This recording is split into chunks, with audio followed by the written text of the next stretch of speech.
katanya, "Aku percaya Tuhan." Lalu ia sujud menyembahnya.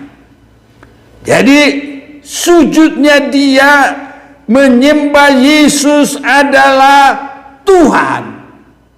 Ini saudara-saudaraku yang kekasih, mata-mata di akhir zaman ini harus sudah sampai bisa menyembah Yesus itu adalah Tuhan. Itulah firman yang ia suruh sampaikan kepada orang-orang Israel, yaitu firman yang memberitakan damai sejahtera oleh Yesus Kristus yang adalah Tuhan dari semua orang. Jadi kalau Yesus sudah selesai mengadakan penyelamatan itu, dengan dia rela disatukan dengan penjahat, diadili, dan kalau dia sudah disalib itu, semua apapun sampai jubahnya diambil. Dan saat itulah banyak olokan orang Tuhan yang sampai pakai kolor. Dia tidak mengerti bahwa Yesus itu semua dikorbankan untuk keselamatan.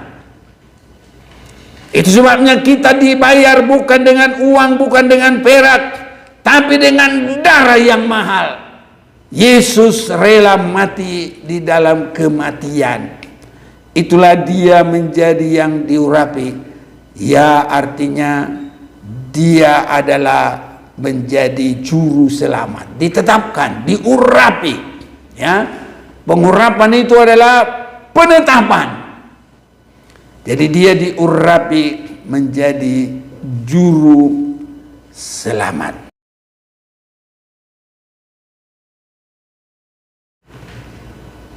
Salam dalam nama Tuhan kita Yesus Kristus.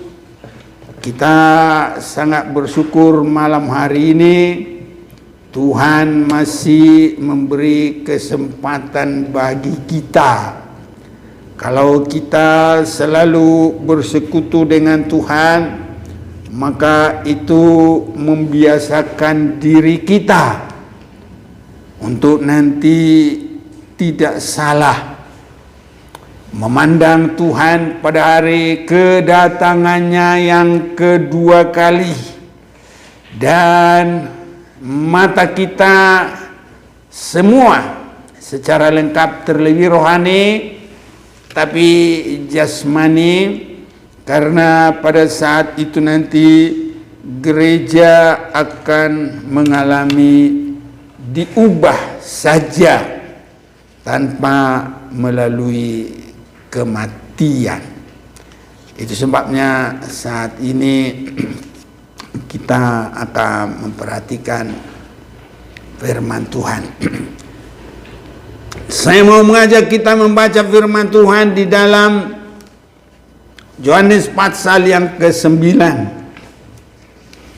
Ini kita akan memperhatikan ayat yang pertama sampai dengan selesai. Banyak 41 ayat. Tetapi kita tidak akan membaca semuanya. Saya akan membaca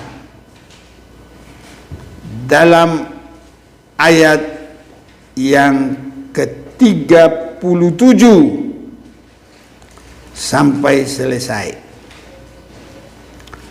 Kata Yesus kepadanya, "Engkau bukan saja melihat Dia." Ini disebutkan kepada seorang yang buta dari sejak lahir. Dia maksudnya melihat Tuhan.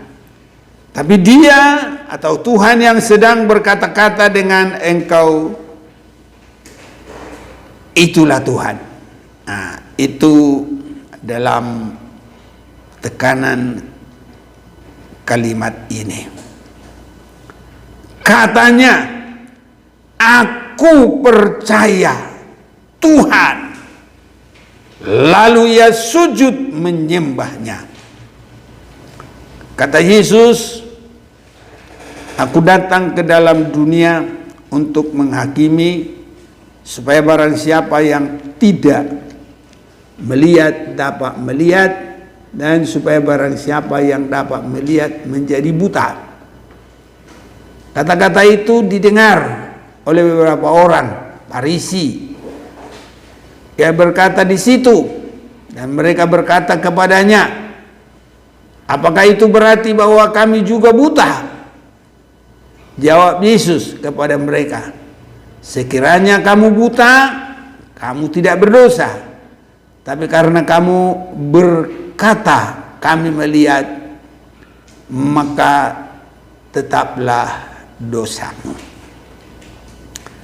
Saudara-saudaraku yang kekasih, ada yang sangat penting di sini, bahwa bisa melihat Yesus. Ini sangat penting bagi semua gereja. Mata yang bisa melihat Yesus, dan nanti akan dilanjutkan kepada sasaran yang terakhir di bumi, melihat Yesus pada kedatangannya. Yesus datang raja di atas segala raja, hakim yang menghakimi dunia, bahkan juga mempelai bagi gereja yang selalu menantikan Dia. Nanti saudara-saudaraku, banyak juga Kristus palsu. Banyak juga nanti yang mengaku dirinya Mesias. Itu sebabnya lewat firman Tuhan, biar mata rohani kita benar-benar bisa terbuka, semakin mengerti pribadi Yesus. Kita bisa mulai melihat itu dari firman-Nya, dari firman Tuhan. Baru nanti pada saatnya mata kita langsung melihat Dia. Saudara-saudaraku, dalam kedatangan Yesus, banyak nanti orang tertipu. Karena kalau kita lihat dalam Matius pasal yang ke-24,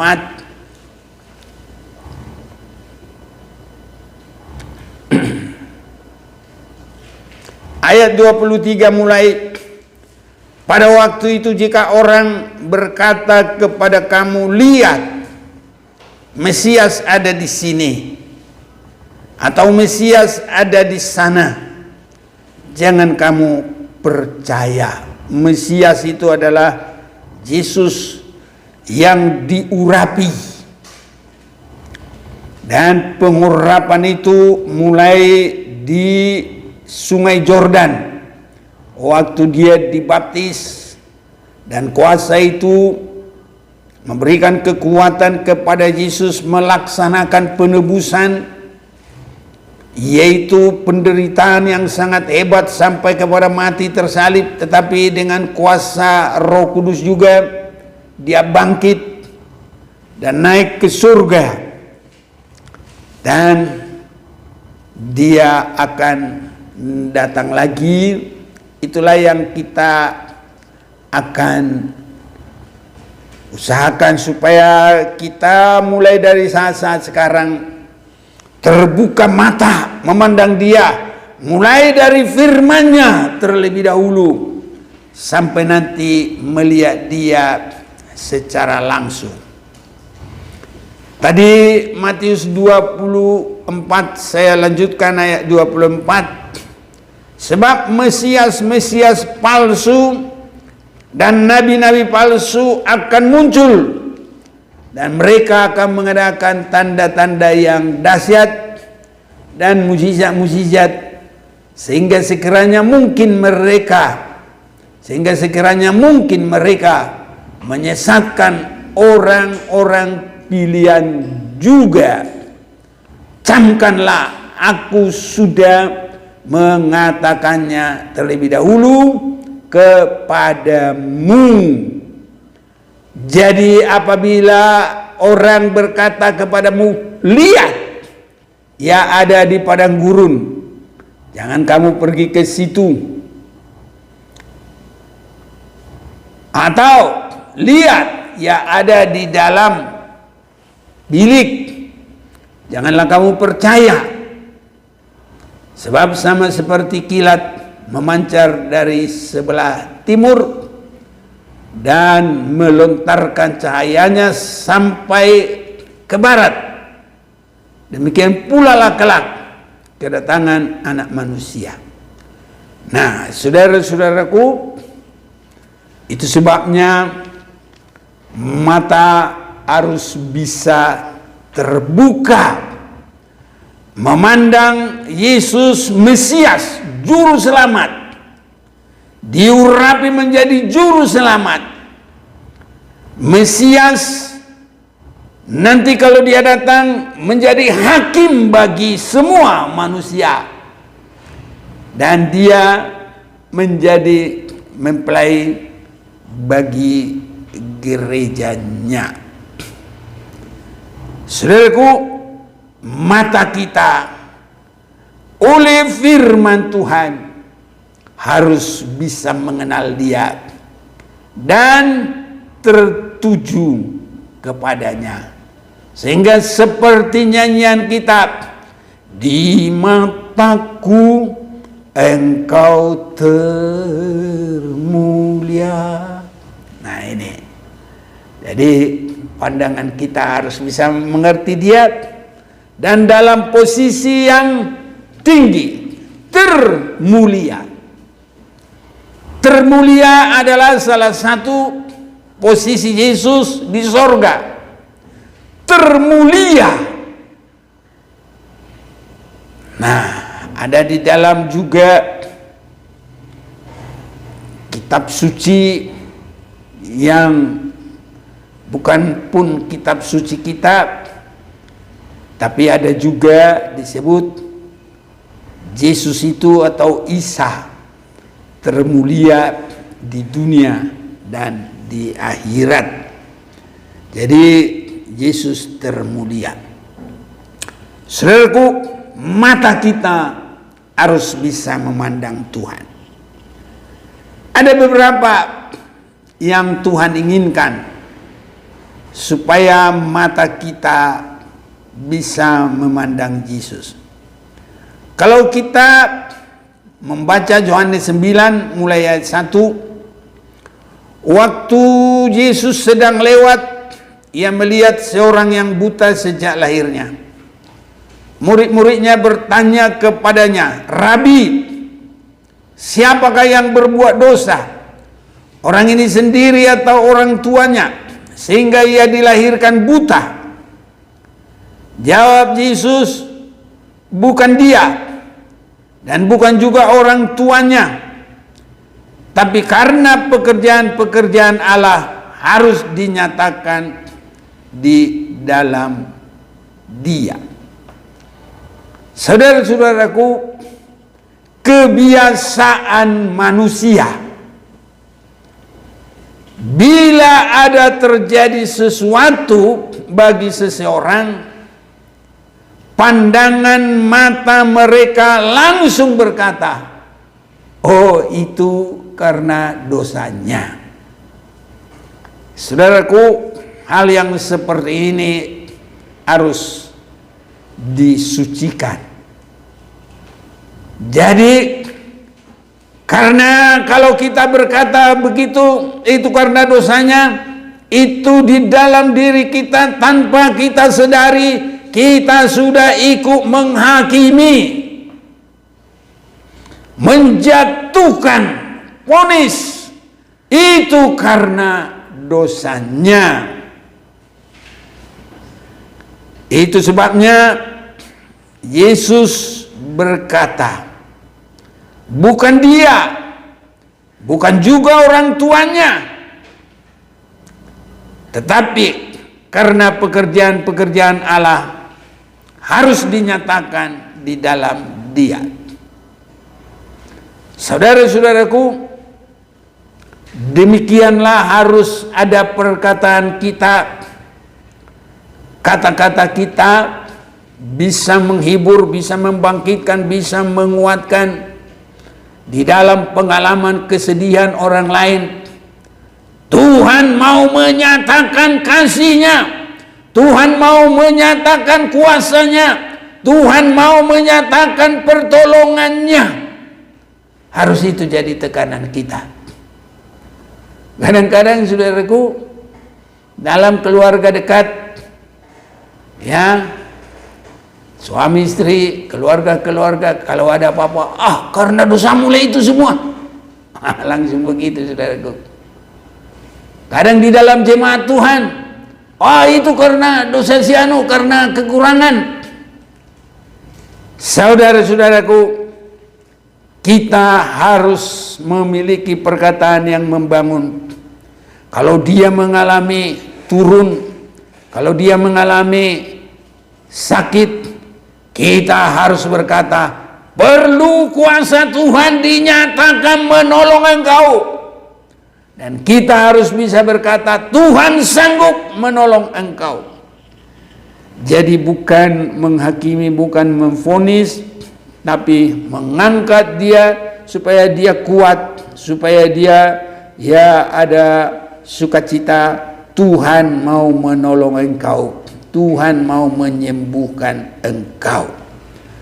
Itu yang dimaksud oleh Tuhan. Bukan dia, bukan juga orang tuanya, tapi karena pekerjaan-pekerjaan Allah harus dinyatakan di dalam dia. Dan kita juga harus meyakini itu terjadi pada orang, sesulit apapun orang itu. Kita justru ikut mohon biar kuasa Tuhan dinyatakan di dalam dia. Itu sebabnya itulah pekerjaan juga dalam kita di akhir zaman ini. Gereja Tuhan membangkitkan, memberi harapan, memberitakan Injil pertolongan kuasa Tuhan. Ayat 4, kita harus mengerjakan pekerjaan yang Dia yang mengutus aku selama masih siang akan datang malam, di mana tidak ada seorang pun yang dapat bekerja. Selama aku di dalam dunia, akulah terang dunia. Ini saudara-saudaraku, di dalam semuanya itu berjalan terus, maka iman orang itu bertumbuh. Dan kita juga boleh melihat mata yang disembuhkan oleh Tuhan, ya, itu tidak hanya melihat pertolongannya saja, tidak hanya melihat mujizatnya saja, tapi melihat posisi Yesus Tuhan. Itu sebabnya tadi ayat 38 katanya, aku percaya Tuhan lalu ia sujud menyembahnya. Jadi sujudnya dia menyembah Yesus adalah Tuhan. Ini saudara-saudaraku yang kekasih, mata-mata di akhir zaman ini harus sudah sampai bisa menyembah Yesus itu adalah Tuhan. Terlebih kalau dia sudah selesai mengadakan pekerjaannya menyelamatkan, sehingga dia Mesias, artinya diurapi menjadi juru selamat. Harus semua mengerti bahwa Yesus itu Tuhan, dan itu adalah inti pemberitaan.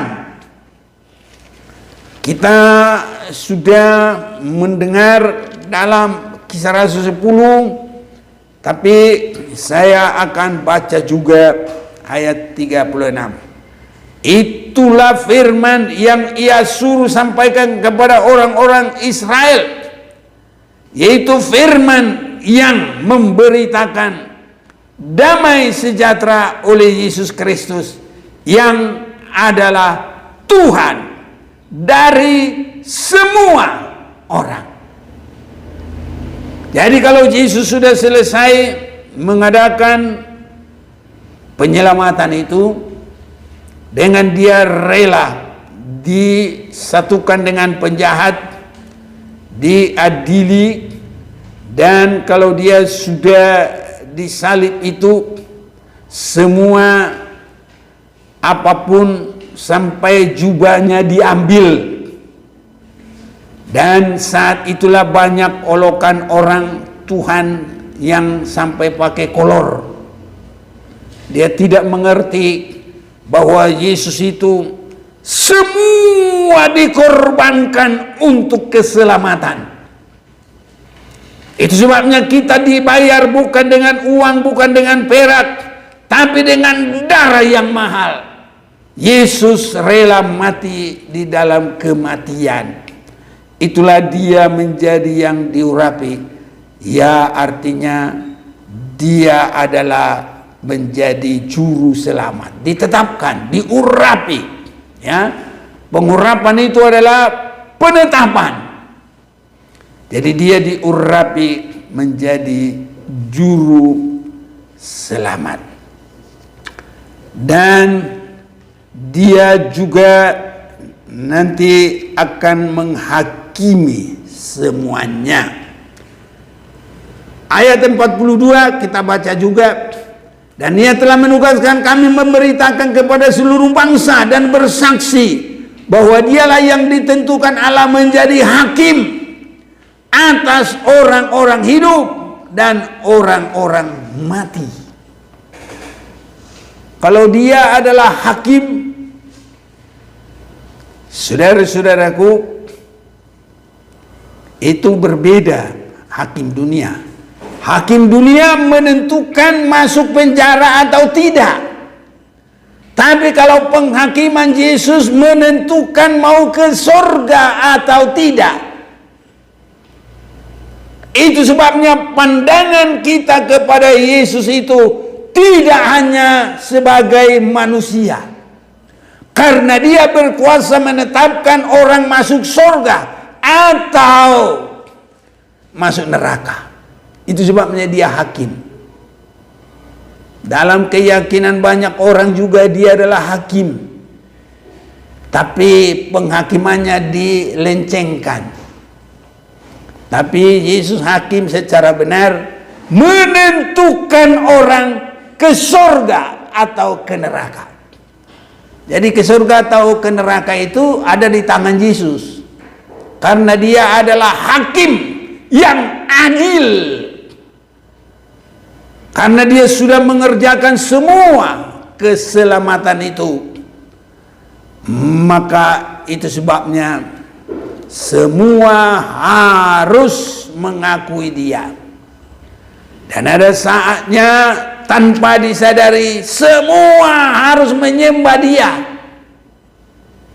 Orang buta itu kalau sudah dia mengerti dan sudah sadar dan dia melihat Yesus, dia menyembah.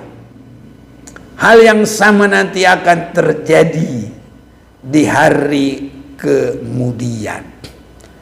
Itu sebabnya saudara-saudaraku, di dalam Filipi pasal yang kedua, saya mau ajak kita membaca ini sebentar.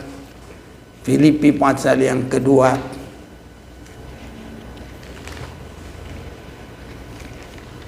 Filipi pasal yang kedua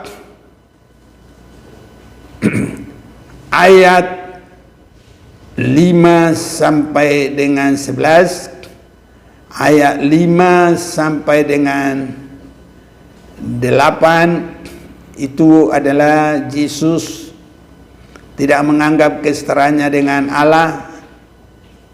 Dia merendahkan diri dan mengambil rupa seorang hamba dan taat sampai kepada mati. Ayat 9, itulah sebabnya Allah sangat meninggikan dia dan mengaruniakan kepadanya nama di atas segala nama. Jadi nama di atas segala nama, dia hakim, dia Tuhan bagi semua orang. Dialah yang menentukan ke surga atau tidak. 10, supaya dalam nama Yesus bertekuk lutut segala yang ada di langit dan yang ada di atas bumi dan yang ada di bawah bumi. Ini firman Tuhan tidak bisa tidak terjadi. Sekarang manusia boleh berkata apa saja dan kita tidak perlu membela, tidak perlu istilahnya menjadi hilang sejahtera. Justru itu harus memacu kita lebih mengasihi, lebih banyak berdoa. Ayat 11, dan segala lidah mengaku Yesus Kristus adalah Tuhan bagi kemuliaan Allah Bapa. Ini bisa terjadi seperti orang buta itu kalau sudah dicelikkan matanya. Jadi mata orang yang masih tertutup sekarang, orang-orang yang menghina, mengolok, tidak mengakui, itu belum terbuka pandangannya. Tapi orang yang buta ini kalau sudah terbuka pandangannya, dia yang mengaku Yesus Tuhan dan dia menyembah sesuai firman Tuhan itu tadi. Kita lihat semua sesuai. Itu sebabnya kita juga kalau sudah dengar firman harus menyembah, saudaraku.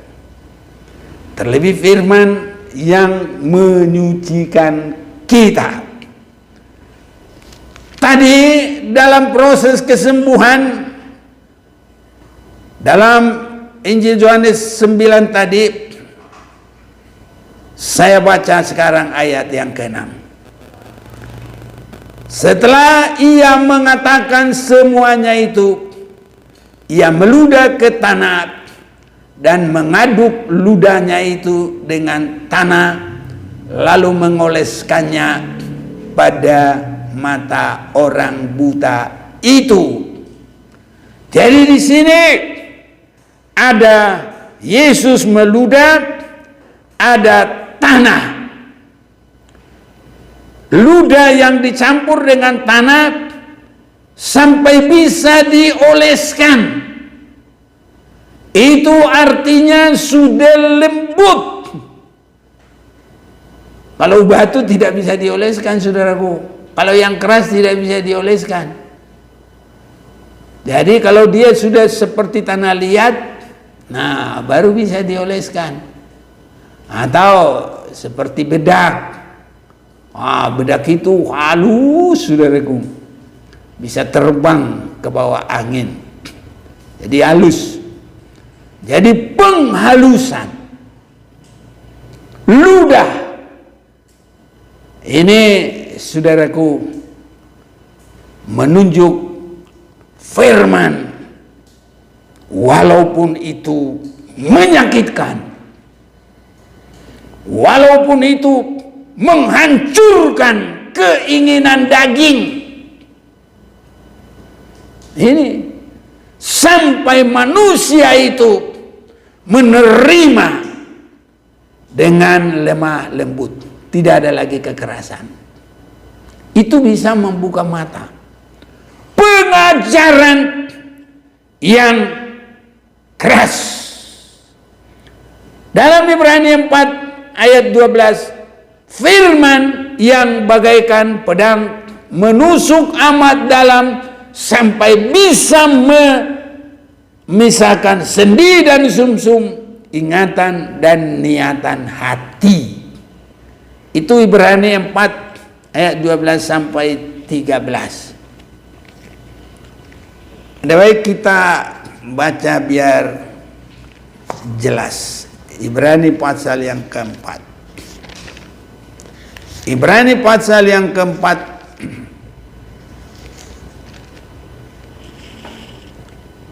ayat 12. Sebab firman Allah hidup dan kuat dan lebih tajam daripada pedang bermata dua manapun, ia menusuk amat dalam sampai memisahkan jiwa dan roh, sendi-sendi dan sumsum. Ia sanggup membedakan pertimbangan dan pikiran hati kita. Saudaraku, ludah itu keras, saudara-saudaraku.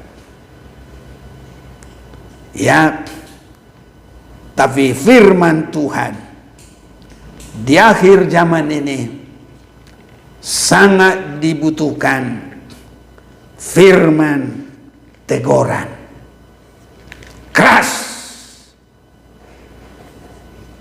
Karena kalau manusia itu mau ditempa, hati-hati yang dikeras itu pertama bisa dibakar, baru dipukul pakai godam, baru bisa tercipta, saudara-saudaraku, sampai jadi alat. Itu sebabnya 7 jemaat di dalam kitab Wahyu yang dipersiapkan menanti Yesus, menanti lolos dari penghakiman, menanti masuk dalam kerajaan Yesus, mereka menerima firman yang keras, firman teguran. Ini saudara-saudaraku, itu sebabnya Wahyu pasal 3 ayat 19, barang siapa ku kasihi ia ku tegur dan ku hajar, sebab itu relakanlah hatimu dan bertobatlah.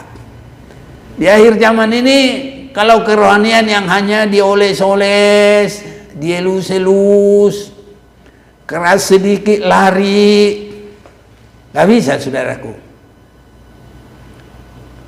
7 jemaat yang ada dalam kitab Wahyu ini semua itu mendapat teguran dan hanya diberitahu kalau bertobat selamat, kalau tidak bertobat binasa. Itu untuk akhir zaman. Begitu, saudara-saudaraku. Itu sebabnya harus diperhatikan dengan baik. Terjadi kuantitas kegerakan akhir zaman. Itu sangat baik. Orang datang dari segala kelompok manapun, mungkin dari agama lain, mungkin dari pendidikan yang berbeda-beda, segala macam keberadaan, kekayaan yang berbeda-beda. Itu semua baik. Tapi nanti harus benar-benar mengalami pemurnian. Ini, saudara-saudaraku, pendewasaan sampai bisa memandang Yesus itu yang harus disembah dan dimuliakan. Dan untuk mata yang sudah disucikan oleh firman ini, mampu melihat Yesus di dalam kemuliaannya. Karena nanti kedatangannya, saudaraku, orang masih jauh saja kalau lihat Yesus nanti sudah tumbang, saudaraku. Boro-boro mau berkata Tuhan kolor, Tuhan segala macam, dia ngomong-ngomong. Yohanes saja murid Yesus, kalau dia melihat Yesus dalam kebesarannya, kuasanya, padahal Yohanes sudah murid yang paling dekat kepada Yesus, dia tidak mampu memandang Yesus.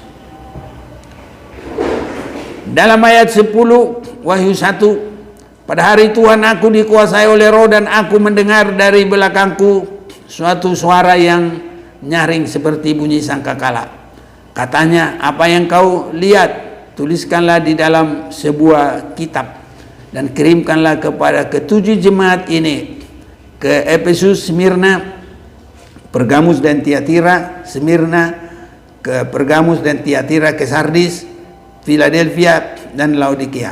Lalu aku berpaling untuk melihat suara yang berbicara kepadaku, dan setelah aku berpaling, nampaklah kepadaku 7 kaki dian dari emas, dan di tengah-tengah kaki dian itu ada seorang serupa anak manusia, berpakaian jubah yang panjangnya sampai di kaki, dadanya berlilitkan ikat pinggang dari emas, kepala dan rambutnya putih bagaikan bulu yang putih metah, matanya bagaikan nyala api, dan kakinya mengkilap bagaikan tembaga membara dalam perapian. Suaranya bagaikan desau air bah, dan di tangan kanannya ia memegang 7 bintang, dan dari mulutnya keluar sebilah pedang bersinar-sinar bagaikan matahari yang terik. Jadi kalau tadi dari mulutnya baru ludah, tapi ini pedang, saudara-saudaraku. Ya, ketika aku melihat dia, tersungkurlah aku di depan kakinya. Nah ini, tak ada, saudaraku, melihat saja enggak berani, apalagi menentang.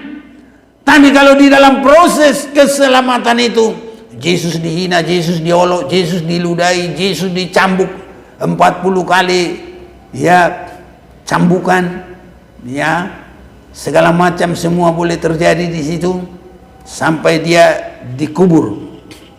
Tapi kalau nanti karena dia sudah bangkit dan sudah di dalam kemuliaannya, orang jauh saja sudah pada rebah semua. Yohanes saja sudah mengalami begitu dekat dengan Yesus, berserah kepada Yesus, melayani dia puluhan tahun.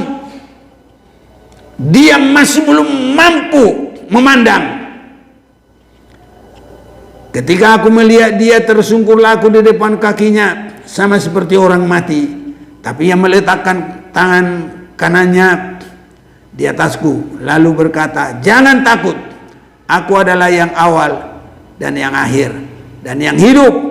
Aku telah mati, namun lihatlah, aku hidup sampai selama-lamanya, dan aku memegang segala kunci maut dan kerajaan maut.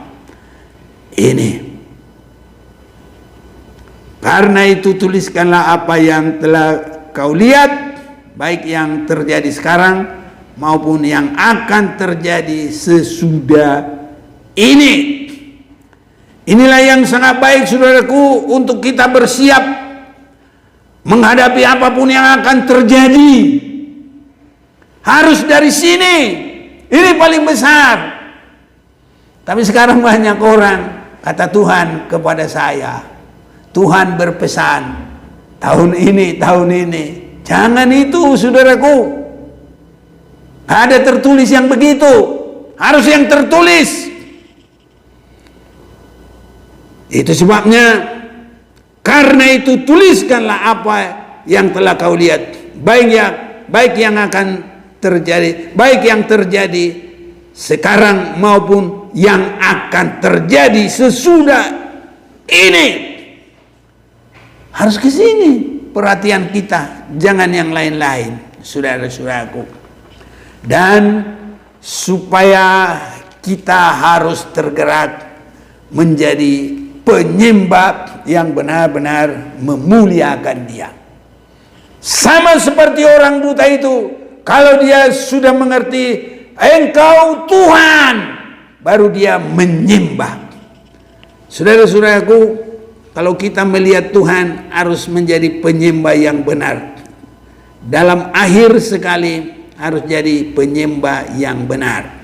Wahyu pasal 4 ayat 10, maka tersungkurlah ke-24 tua-tua itu di hadapan Dia yang duduk di atas tahta itu, dan mereka menyembah Dia yang hidup sampai selama-lamanya, dan mereka melemparkan mahkotanya di hadapan tahta itu sambil berkata, ya Tuhan dan Allah kami, Engkau layak menerima puji-pujian dan hormat dan kuasa, sebab Engkau telah menciptakan segala sesuatu, dan oleh karena kehendak-Mu semuanya itu ada dan diciptakan.